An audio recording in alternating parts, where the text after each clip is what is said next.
Pessoal, nessa primeira etapa, nós vamos falar sobre os conceitos básicos da economia, tá? Nessa primeira aula de hoje.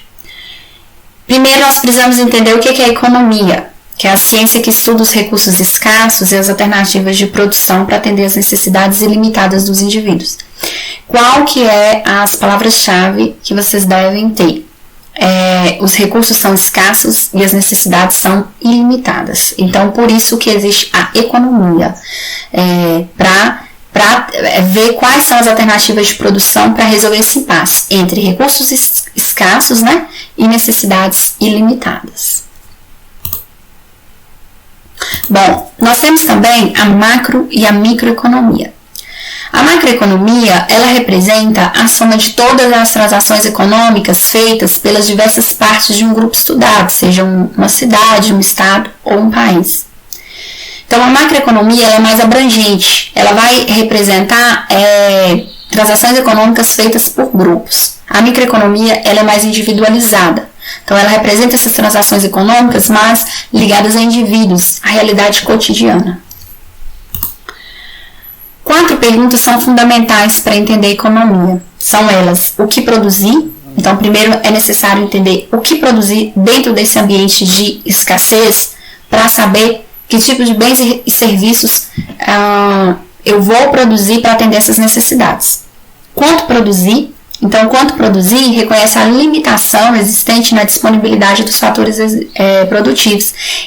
Os fatores produtivos, eles são limitados, né, a disponibilidade deles. Nós vamos falar mais adiante sobre esses fatores produtivos. Então, quanto produzir, eu vou calcular como produzir em meio a esses fatores limitados. Como produzir? Então, é uma questão técnica que ela envolve o processo de produção, né? Como eu vou combinar esses fatores de produção para obter os bens e serviços que eu preciso. E para quem produzir, ele envolve a distribuição desses bens e serviços para a sociedade. A palavra demanda, ela é muito falada dentro da economia. A demanda ela é a procura por determinado bem ou serviço. Toda vez que a gente fala um bem, a gente quer incluir ali também os serviços. Por que determinado bem ele é procurado? Para atender às necessidades das pessoas, né? E ele só existe a procura por conta da escassez de bens. Se tivesse bens disponíveis para todo mundo, não diríamos que haveria uma procura, né? Todo mundo teria tudo, né? O custo de oportunidade. O que é o custo de oportunidade? Ele se relaciona a escolhas. Tudo que nós fazemos, existe um custo de oportunidade em cima daquilo, né? Então, qualquer atitude que nós tomamos, nós temos que fazer escolhas. E o custo de oportunidade é justamente isso. Por exemplo, suponha que você tem uma prova de economia durante a semana e aí você desiste de sair no sábado à noite para você ir a uma festa, mas desiste para estudar para a prova. Então, o custo de oportunidade de você estudar é você deixar de ir à festa e se divertir com seus amigos. Por que a gente fala em custo de oportunidade na economia? Voltando à ideia dos recursos escassos e necessidades ilimitadas. Você tem que escolher. Ou você aumenta os impostos e gera determinadas consequências, ou você aumenta os gastos do governo, mas ajuda as pessoas mais pobres. Então, dentro da economia existem escolhas. E isso é o custo de oportunidade. Para você fazer uma coisa, você tem que abrir mão de outra. Além disso, nós temos também os argumentos positivos e os argumentos normativos. Os argumentos positivos é uma análise na economia que não envolve juízo de valor. Ela é baseada em mediações científicas, técnicas. Por exemplo, a pandemia do coronavírus contribuiu para a redução de X% no PIB brasileiro. Isso é um dado técnico, não há um juízo de valor, não há opinião acerca disso. É um dado técnico. Já os argumentos normativos, eles são dotados de juízo de valor. Pode ser explícito ou não, pode ser que nas entrelinhas alguém colocou ali um juízo de valor, sem você ter percebido, de forma dissimulada. Então, as políticas econômicas adotadas durante a pandemia podem acarretar prejuízos fiscais ao governo. Isso não é um dado técnico, isso é um argumento normativo. Ele tem uma opinião acerca disso, então contém algum juízo de valor. Bem, então essa é a primeira parte entendendo os conceitos básicos da economia, mas nós ainda temos que falar sobre as teorias econômicas. teoria que eu quero falar é o mercantilismo. Ela é uma teoria bastante antiga, que foi a formação mesmo, né, dos mercados. O foco do mercantilismo foi a acumulação de riquezas de uma nação e o comércio com outras nações, quer dizer, o comércio exterior.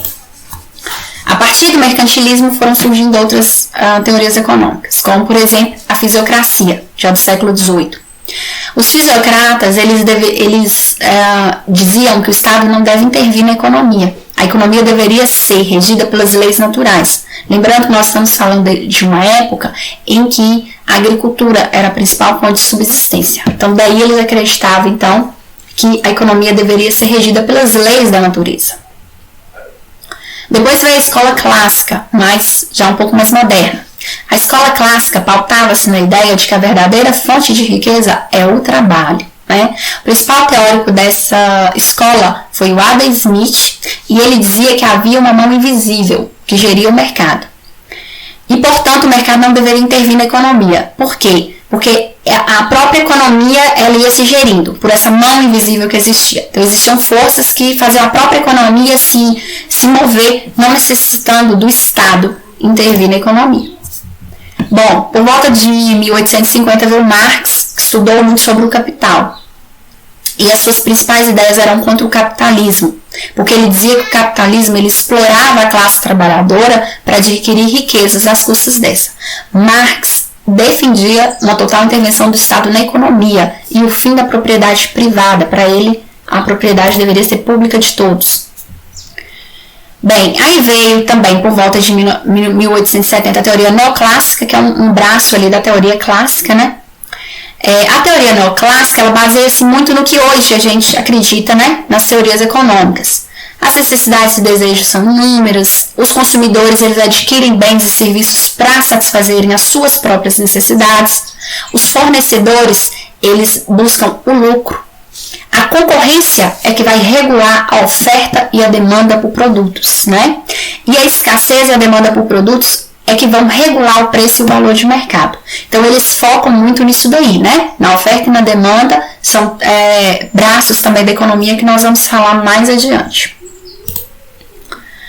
Após a teoria neoclássica, veio a teoria keynesiana, que foi uma teoria, ela foi elaborada a partir dos anos 1930, após a Grande Depressão, com a grande crise econômica depois da Primeira Guerra.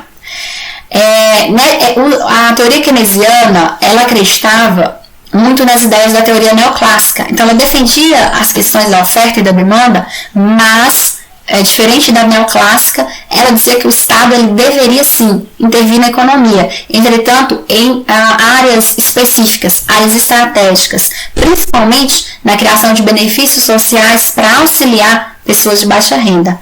Ela defendia um aumento de gastos do governo e menores impostos, que é também uma teoria, né, um modelo econômico que nós vamos falar mais para frente quando você aumenta gastos e reduz impostos.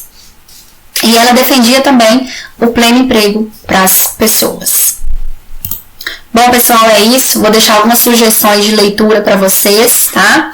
E mais adiante nós vamos aprofundar também algumas ideias que nós falamos aqui. Então, isso é tudo. Obrigada.